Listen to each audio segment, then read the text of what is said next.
Let's start. See, in yesterday's class we saw that there was a metallic plate.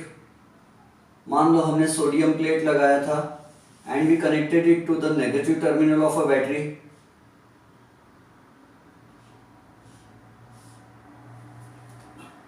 फिर बीच में हमने micro ammeter लगा दिए यहाँ पर because the current produced was in micro amperes. फिर ले जाकर इसको हमने कनेक्ट कर दिया another metal plate से. This plate was called collector. This is the anode, positive terminal, and this plate is called the emitter. Emitter plate, क्योंकि it will emit electrons. Okay, and this is nothing but cathode. This is anode. अब इससे related definitions पढ़ने वाले थे and all this arrangement is put inside a vacuum.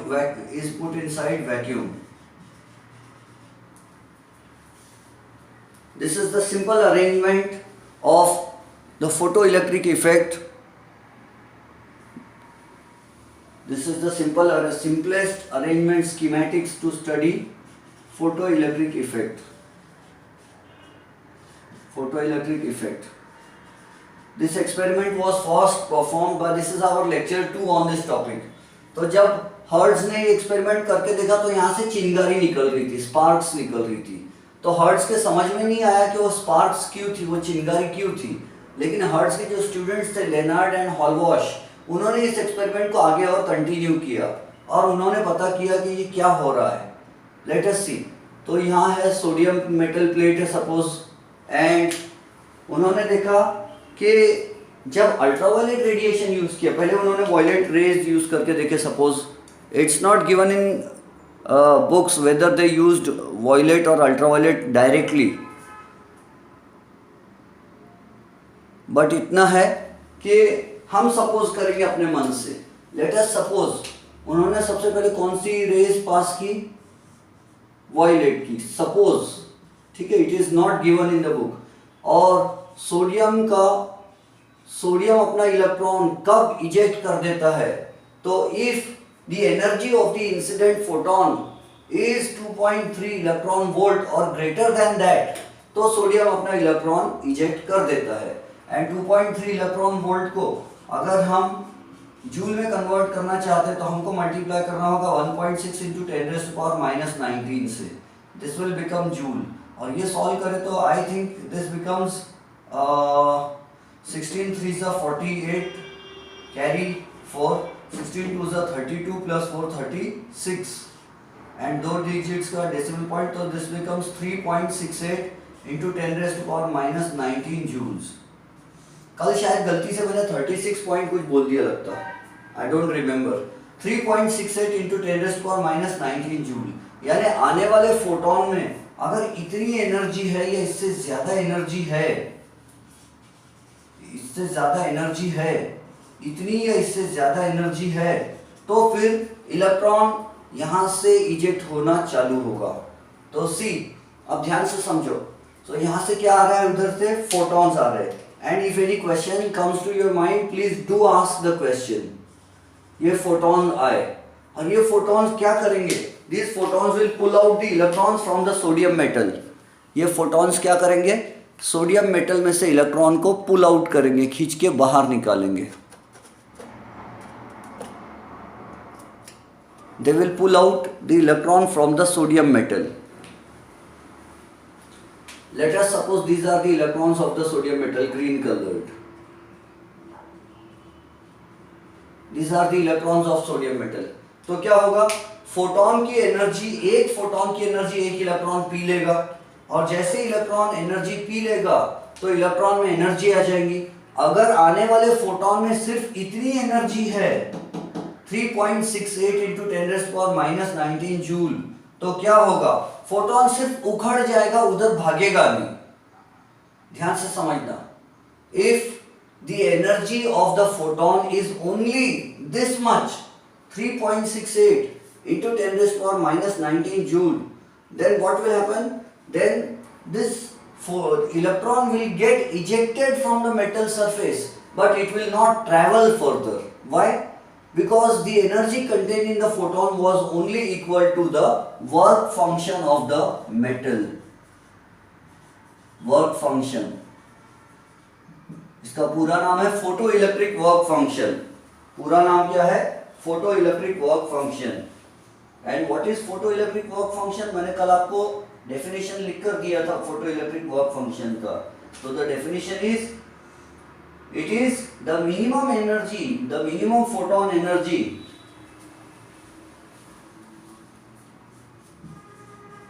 the minimum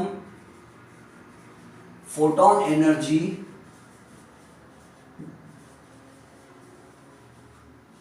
that eject यानी pulls out, that pulls out an electron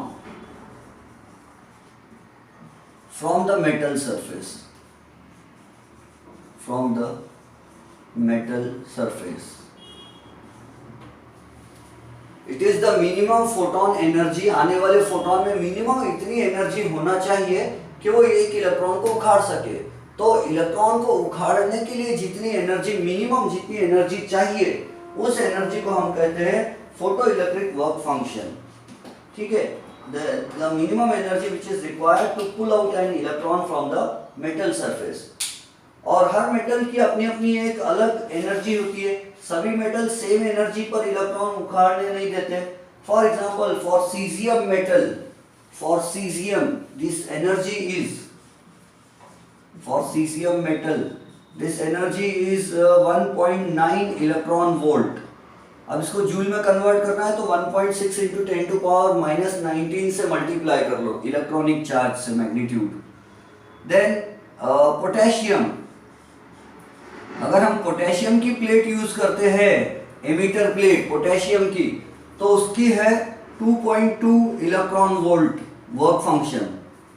और for sodium this work function is a little higher and it is 2.3 electron volt. Tungsten का मुझे हल्का हल्का ध्यान में है, मुझे चेक करना पड़ेगा बुक में. I think it is 4.5 electron volt. Tungsten अपना इलेक्ट्रॉन जल्दी से लूज नहीं करता. ठीक है? For tungsten the value I think is 4.5 electron volt. I am not very sure. Tungsten की वैल्यू के बारे में मुझे अच्छे से याद नहीं है. मुझे ऐसा लग रहा है कि टंगस्टन के लिए शायद वो वैल्यू जो है वो 4 पॉइंट समथिंग है.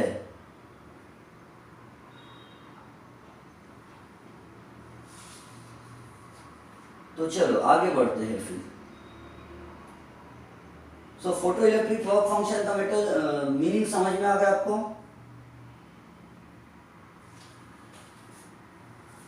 फोटो इलेक्ट्रिक वर्क फंक्शन का मीनिंग समझ में आ गया?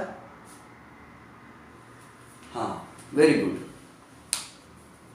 Very good. रुक जाओ, 3 more students want to join. Chetan, Rujaina, Ganesh.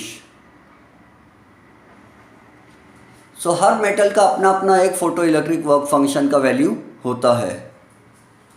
Tungsten का 4.5 इलेक्ट्रॉन वोल्ट ही है.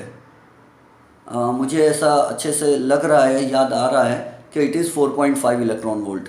तो टंगस्टन को ज़्यादा एनर्जी वाला फोटोन चाहिए. अब कुछ डेफिनेशंस डिस्कस कर लेते हैं हम. एक डेफिनेशन तो हमने फोटो इलेक्ट्रिक वर्क फंक्शन की कर ली है. ठीक है? फोटो इलेक्ट्रिक वर्क फंक्शन को प्यार से मैं वर्क फंक्शन बोल रहा हूँ ओनली. अब फोटो इलेक्ट्रिक इफेक्ट जो है, एक्चुअली सबसे पहले तो आपने ये डेफिनेशन पढ़ना चाहिए था, फोटो इलेक्ट्रिक इफेक्ट क्या है. लेकिन जो न्यू सिलेबस की न्यू टेक्स्ट बुक है, मैं बिना टेक्स्ट बुक देखे अपने मन से पढ़ा रहा हूँ. फोटो इलेक्ट्रिक इफेक्ट ये क्या है, इसका डेफिनेशन देखो. फोटो इलेक्ट्रिक इफेक्ट ये कॉन्सेप्ट क्या है, इसका मीनिंग समझो. What is photo electric effect? तो फोटो इलेक्ट्रिक इफेक्ट के लिए हम बोलेंगे the phenomenon of emission of electrons by some metal surfaces. क्या लिखेंगे? the emission of electrons by some metal surfaces when exposed to electromagnetic radiation of sufficiently high frequency. The emission of electrons from the metal surface, from the surface of some metals, from the surface of some metals when they are exposed to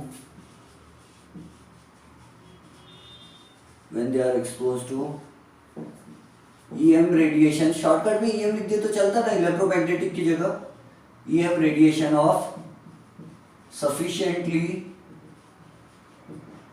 high frequency,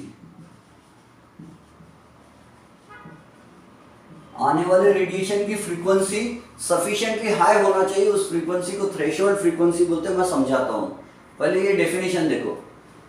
the phenomenon of emission of electrons from the metal surface, emission होना यानी बाहर निकलना, electrons, ये जो electron उखड़ते हैं यहाँ से, ये उखड़े हुए इलेक्ट्रॉन्स को हम क्या कहते हैं? दीज उखड़े हुए electrons are called photo electrons. यहाँ से एक इलेक्ट्रॉन उखड़ गया, समझो यहाँ आया, so we call it photo electron.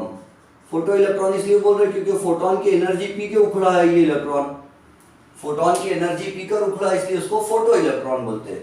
So the emission of photo electrons from the metal surface, from the surface of some metals when they are exposed to electromagnetic radiation of sufficiently high frequency is called photoelectric effect, is called photoelectric effect। समझ में आ गया ये photoelectric effect का definition? अगर sufficiently high energy वाले photons incident हो रहे किसी मेटल सरफेस पर और मेटल सरफेस से इलेक्ट्रॉन्स उखड़ रहे हैं, तो इस प्रोसेस को हम कहते हैं, इस फिनोमिनन को हम कहते हैं फोटोइलेक्ट्रिक इफेक्ट। ठीक है, ये हुई दो डेफिनेशन हमारी वर्क फंक्शन। अच्छा, सीसीएम की फोटोइलेक्ट्रिक वर्क फंक्शन कम क्यों है? क्योंकि आपने देखा मॉडर्न पीरियोडिक टेबल में ऊपर से नीचे जाओ तो कैसे नाम आता है? हाइड्रोजन के बाद sodium, lithium, sodium, potassium, caesium, rubidium, caesium, francium. तो जितना नीचे नीचे आओ तो सीसियम बहुत नीचे है, क्योंकि उसकी इलेक्ट्रॉन डोनेट करने की टेंडेंसी ज्यादा है, और जितनी एनर्जी चाहिए इलेक्ट्रॉन को उखाड़ने के लिए, अगर आने वाले फोटोन में सिर्फ इतनी एनर्जी है सोडियम के लिए 2.3 इलेक्ट्रॉन वोल्ट, तो इलेक्ट्रॉन सिर्फ उखड़ के यहाँ खड़ा रहेगा, आगे नहीं भागेगा। क्यों? क्योंकि उसको आने वाले फोटोन ने सिर्फ इतनी एनर्जी दिया कि वो उखड़ सके। अगर आगे भागना है तो उससे ज्यादा एनर्जी देना पड़ेगा। अब एक और डेफिनेशन हम ध्यान देते हैं, एक और डेफिनेशन पढ़ते हैं, और वो है threshold frequency. Threshold frequency, the next definition that we have to see is that of threshold frequency।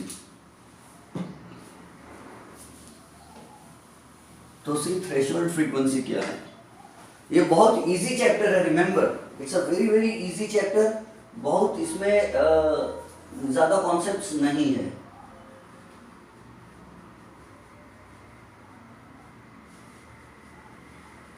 Threshold frequency का डेफिनेशन देखते हैं। The minimum frequency of the incident photon, frequency, अब एनर्जी की बात नहीं करेंगे, ठीक है, अब हम एनर्जी की बात नहीं करेंगे, हम फ्रीक्वेंसी की बात करेंगे थ्रेशोल्ड फ्रीक्वेंसी के लिए। सो हम लिखेंगे the threshold frequency is the minimum frequency of the incident radiation, the threshold frequency for a given metal. Her metal के लिए जैसे वर्क फंक्शन अलग है, वैसे ही थ्रेशोल्ड फ्रीक्वेंसी भी अलग है। What is the meaning of the word threshold? First of all, threshold का मतलब क्या होता? थ्रेशोल्ड का मतलब होता है कट ऑफ फ्रीक्वेंसी भी बोलते हैं उसको। सो थ्रेशोल्ड फ्रीक्वेंसी का, थ्रेशोल्ड का मतलब होता है दरवाजे की चौखट, द डोर फ्रेम, यानी दरवाजे की चौखट पार करने वाली frequency. So it is the threshold frequency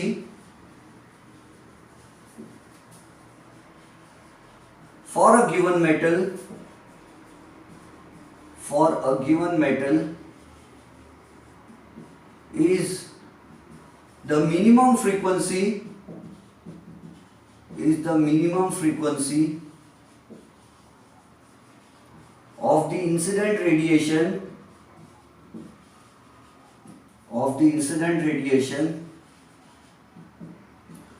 below which no photoelectrons are ejected. No photoelectrons are ejected. या आप ऐसा भी बोल सकते हैं below which no photoelectric effect takes place. उससे कम फ्रीक्वेंसी का फोटोन अगर आता है तो फोटो इलेक्ट्रिक इफेक्ट होगा ही नहीं, इलेक्ट्रॉन उखड़ेगा ही नहीं. ठीक है, इससे कम फ्रीक्वेंसी का रेडिएशन अगर आता है तो इलेक्ट्रॉन उखड़ेगा ही नहीं. फ्रीक्वेंसी देखो, energy is equal to h into nu. कौन बोला ये? मैक्स प्लैंक बोला. एनर्जी ऑफ द इंसिडेंट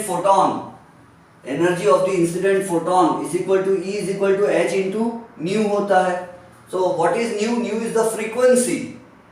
अब अगर ये एनर्जी सिर्फ इलेक्ट्रॉन को उखाड़ने के लिए चाहिए तो इसी एनर्जी की जगह हम क्या लिखते हैं, जाने तो वो बाद में समझाऊंगा आपको, वर्क फंक्शन वाली एनर्जी.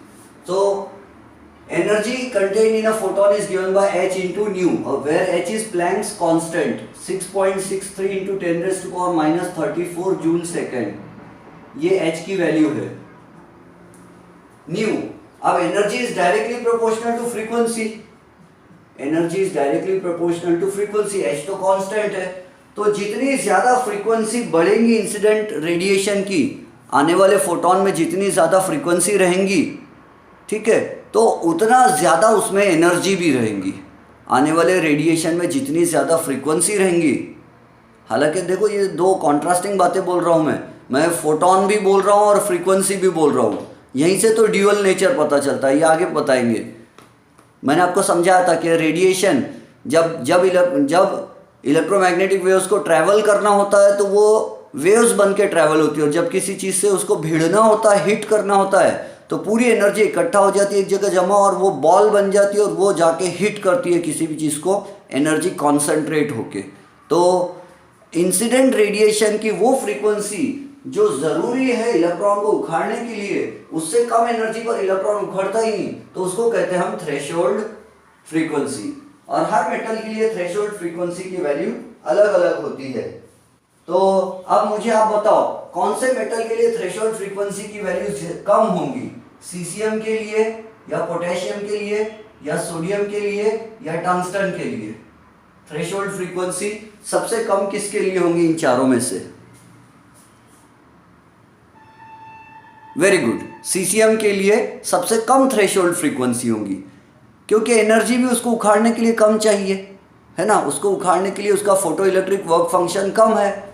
उसका फोटो इलेक्ट्रिक वर्क फंक्शन हमने देखा, उसका वर्क फंक्शन जो है उसकी वैल्यू बहुत कम है. तो उसका वर्क फंक्शन है 1.9 electron volt.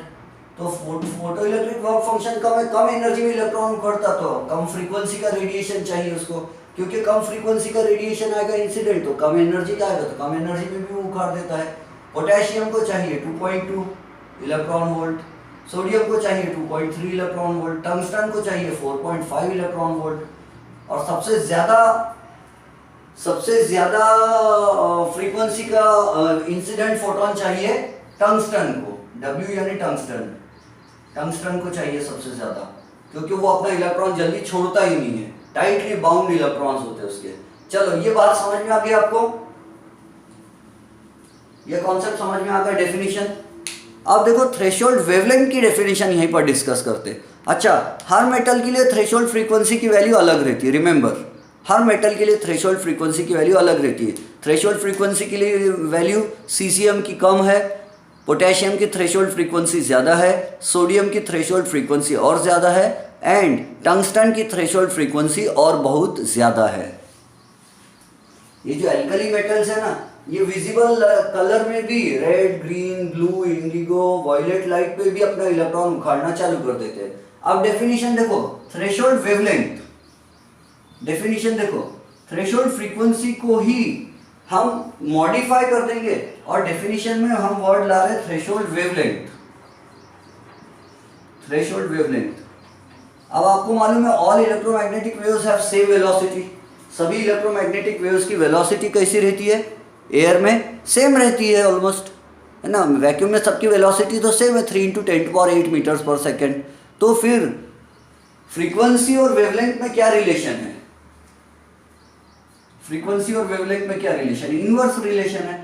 So the threshold wavelength, देखो डेफिनेशन चेंज कर रहा हूं, फ्रीक्वेंसी की जगह मैं क्या लिख रहा हूं, wavelength.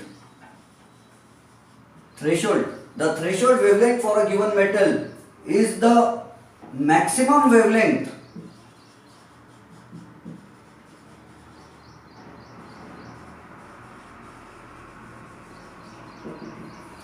is the maximum wavelength, है ना, above which no photoelectric effect takes place। अरे बिलो नहीं, above बोलेंगे हम यहाँ, कंफ्यूज मत होना। फ्रीक्वेंसी और वेवलेंथ में इनवर्सली प्रोपोर्शनल रिलेशन है क्योंकि all electromagnetic waves have same velocity. So what is threshold wavelength, the threshold, हाँ फिर से बोल रहा हूँ, देखो फ्रीक्वेंसी और वेवलेंथ में क्या रिलेशन है, इनवर्सली प्रोपोर्शनल रिलेशन है। फ्रीक्वेंसी एंड वेवलेंथ में इनवर्सली प्रोपोर्शनल रिलेशन है, क्यों, velocity of electromagnetic waves is constant. हमने पढ़ चुका है velocity is equal to wavelength into frequency होता है। डिराइव करके दिखाओ फिर से, हाँ वेरी गुड। तो हमको मालूम है velocity is equal to wavelength into frequency. अब थ्रेशोल्ड फ्रीक्वेंसी क्या होती थी, it is the minimum frequency of the incident radiation. तो यहाँ लिखेंगे मिनिमम फ्रीक्वेंसी की जगह लिखेंगे maximum wavelength which is necessary to eject an electron, below which frequency में क्या लिखते थे, इस फ्रीक्वेंसी से कम फ्रीक्वेंसी का फोटोन आए तो इलेक्ट्रॉन नहीं उखड़ता। अब हम यहाँ लिखेंगे अबव विच, वेवलेंथ के लिए लिखेंगे अबव विच, ये देखो फॉर्मूला मॉडिफाई करके, E इज इक्वल टू क्या लिखे हमने, H into nu, E is equal to H into new.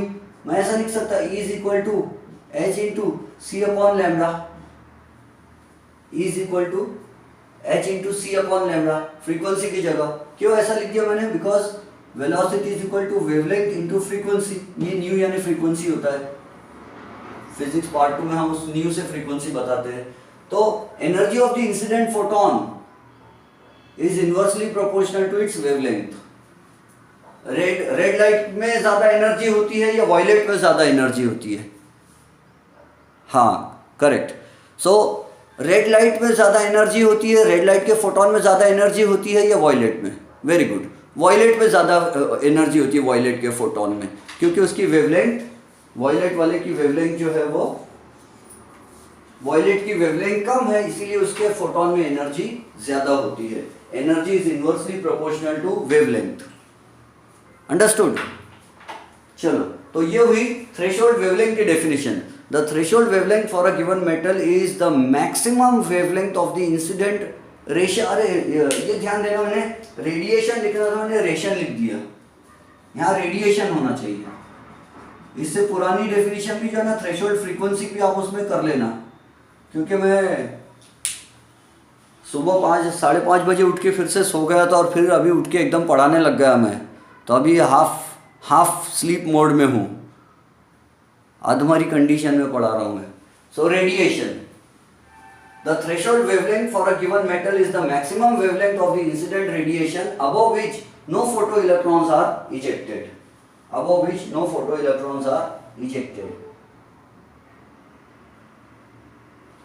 यहां तक कहानी समझ में आई?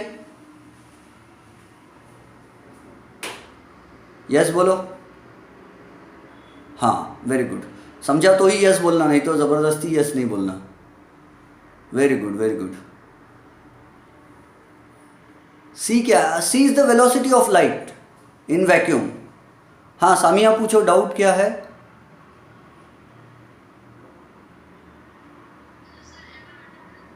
हाँ yes, you are Audible.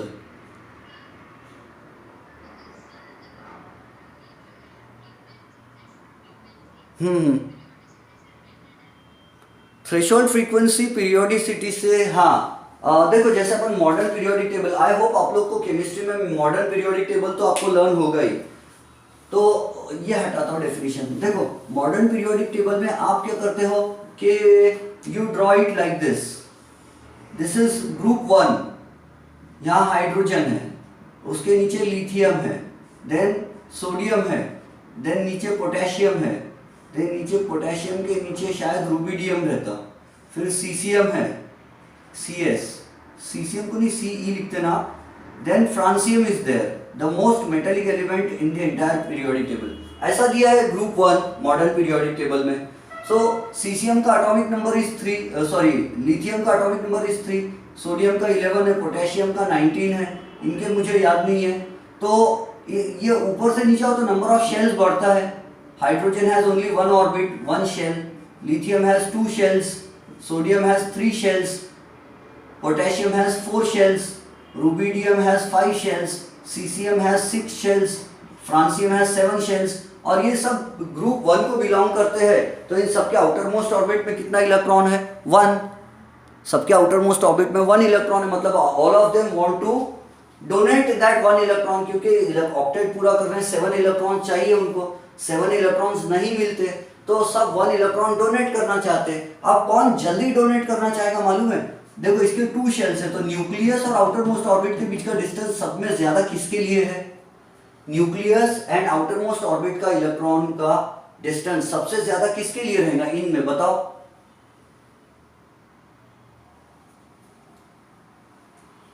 The distance between the nucleus and the outermost orbit electron will be maximum for which metal?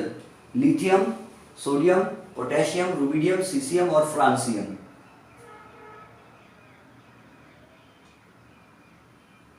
मैं बोलूं?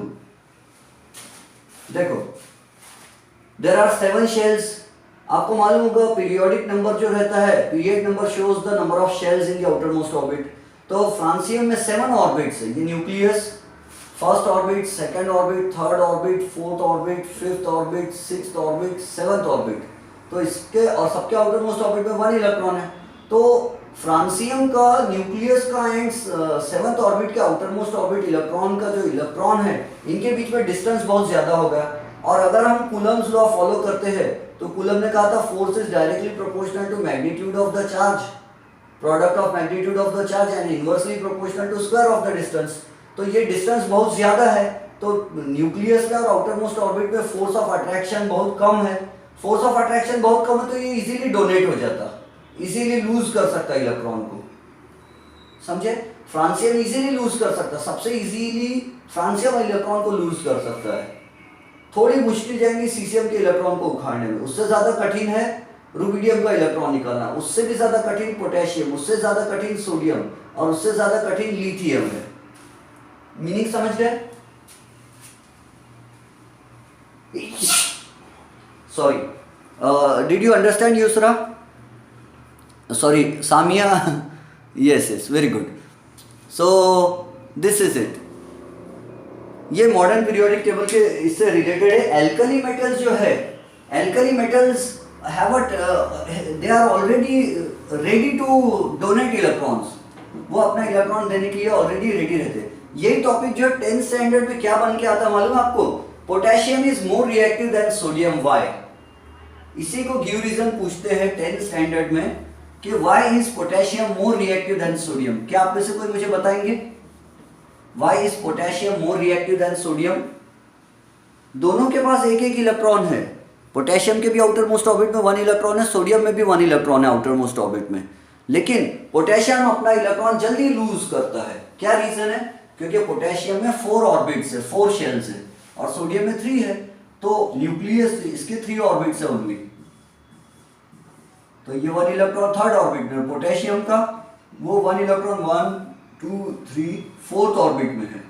तो पोटेशियम का इलेक्ट्रॉन न्यूक्लियस से बहुत दूर है और सोडियम का इलेक्ट्रॉन न्यूक्लियस से उतना ज्यादा दूर नहीं है, तो इनमें अट्रैक्शन ज्यादा, तो सोडियम का इलेक्ट्रॉन निकल जाना मुश्किल है एज कंपेयर टू पोटेशियम का इलेक्ट्रॉन। पोटेशियम अपना इलेक्ट्रॉन जल्दी से लूज कर सकता है एज कंपेयर टू सोडियम, इसीलिए पोटेशियम ज्यादा रिएक्टिव है, वो जल्दी अपना ऑक्टेट पूरा कर लेता है, जल्दी इलेक्ट्रॉन डोनेट कर देता है।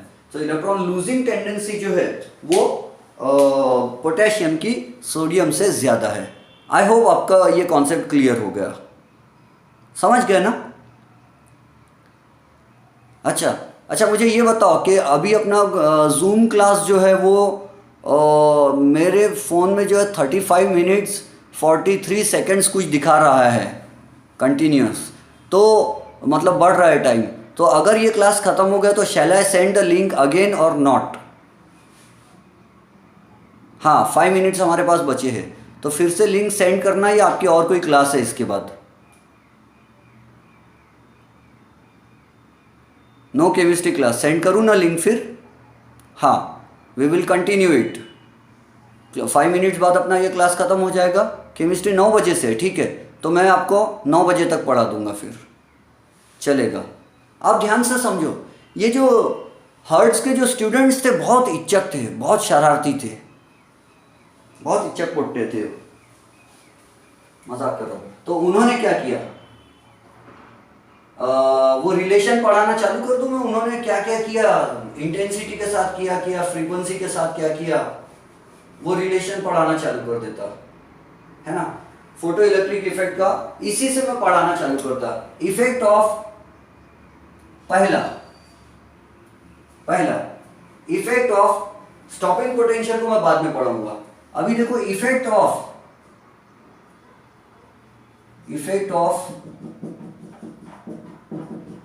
Change in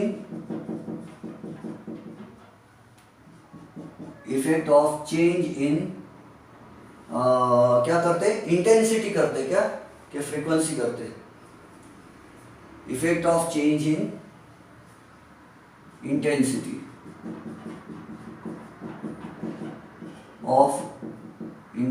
of incident radiation.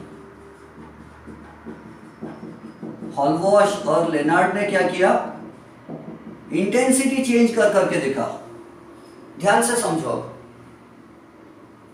समझो, लेनार्ड और हॉलवॉश ने एक्सपेरिमेंट परफॉर्म करते समय फ्रीक्वेंसी कांस्टेंट रखा, फ्रीक्वेंसी कांस्टेंट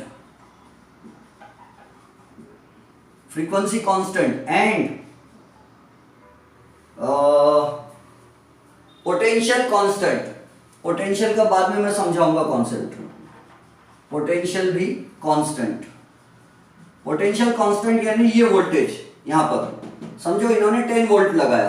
कितना वोल्ट लगाया, बैटरी 10 वोल्ट की। देखो ये सब जो वैल्यूज वगैरह ले रहा ना, ये मैं सब अपने मन से फेंकने वाली चीजें कर रहा हूं। मेरा एम है सिर्फ आपको कॉन्सेप्ट समझा के देना। तो इन्होंने क्या किया, effect of change in intensity change किया लाइट की। मान लो उन्होंने कौन सा लाइट यूज किया, वॉयलेट। कौन सा लाइट यूज किया, वॉयलेट। तो उन्होंने उसकी इंटेंसिटी चेंज की, उसकी फ्रीक्वेंसी चेंज नहीं किए। फ्रीक्वेंसी चेंज किए तो क्या होता, कलर चेंज हो जाता है। आपको मालूम है फ्रीक्वेंसी का क्या होता है, gamma, x, Yuvraj, VIBGYOR, infrared, microwaves and radio waves. अगर हम राइट से लेफ्ट की तरफ गए तो फ्रीक्वेंसी क्या होती है, फ्रीक्वेंसी इंक्रीज होती है। तो इन्होंने फ्रीक्वेंसी नहीं चेंज किया। अगर वॉयलेट की फ्रीक्वेंसी चेंज करने का बहुत बात करेंगे तो अल्ट्रावायलेट बन जाएगा। फिर दूसरा यानी कहने का मतलब है बन जाएगा नहीं, अल्ट्रावायलेट रेडिएशन यूज करना पड़ेगा। तो उन्होंने फ्रीक्वेंसी नहीं चेंज की है, उन्होंने यहाँ का वोल्टेज नहीं चेंज की है। इसका भी इफेक्ट होता है, मैं आपको समझाता हूँ। पहली बात ये देखो, उन्होंने क्या चेंज की, इंटेंसिटी। और इंटेंसिटी का मतलब क्या होता है, ब्राइटनेस। इंटेंसिटी का मतलब होता है ब्राइटनेस। तो उन्होंने कलर तो सेम यूज किए, फ्रीक्वेंसी तो सेम यूज किए। कौन सी, वॉयलेट कलर की फ्रीक्वेंसी, वॉयलेट रेज यूज किए उन्होंने मान लो। और उन्होंने क्या किया, उसका पावर चेंज किए, उसका इंटेंसिटी चेंज किए। इंटेंसिटी का मतलब क्या हो रहा है, इंटेंसिटी का मतलब होता है ब्राइटनेस। इंटेंसिटी को हम इजी लैंग्वेज में ब्राइटनेस बोलते हैं, ठीक है। यहाँ लिख देता हूँ मैं, इंटेंसिटी यानी ब्राइटनेस। और इंटेंसिटी ब्राइटनेस कैसे बदलती है, आप मुझे बताओ। 10 वाट का बल्ब ज्यादा उजाला देता है या 20 वाट का बल्ब ज्यादा उजाला देता है? 20 वाट वाला ज्यादा उजाला देता है। तो उन्होंने क्या किया, कलर तो वॉयलेट रेडिएशन यूज किया, यहाँ तो वॉयलेट रेज यूज की, लेकिन पहले लगाया उन्होंने समझो 5 वाट का बल्ब, 5 वाट का, बात समझ रहे हो, 5 वाट का यूज किए। तो अब क्या हुआ, फ्रीक्वेंसी लेकिन कितनी है, फ्रीक्वेंसी अबव थ्रेशोल्ड फ्रीक्वेंसी है। Frequency is above threshold, frequency is above threshold, constant तो है फ्रीक्वेंसी, लेकिन थ्रेशोल्ड फ्रीक्वेंसी से ज्यादा फ्रीक्वेंसी है और फिर उसको कांस्टेंट रखे, क्योंकि थ्रेशोल्ड से कम रहेगी तो फोटो इलेक्ट्रिक इफेक्ट होगा ही नहीं। अब ध्यान से समझो, पहले उन्होंने फ्रीक्वेंसी ज्यादा रखे, वॉयलेट की फ्रीक्वेंसी यूज की, वॉयलेट लाइट यूज की है, 5 वॉट लगाए तो करंट कम था, 5 वॉट पे करंट कम था। 10 वॉट किए तो करंट बढ़ गया, 10 वॉट पे करंट बढ़ गया, 15 वॉट पे करंट और बढ़ गया, 20 वॉट पे करंट और बढ़ गया, 25 वॉट पे करंट और बढ़ गया। चलो अपना क्लास का टाइम हो गया, 40 मिनट पूरे हो गए, जूम की मीटिंग कंप्लीट हो गई। इसके आगे का अपन नेक्स्ट लेक्चर में कंटिन्यू करेंगे, इसी टॉपिक को कंटिन्यू करेंगे लेक्चर नंबर 3 में। अभी अपना लेक्चर नंबर 2 था।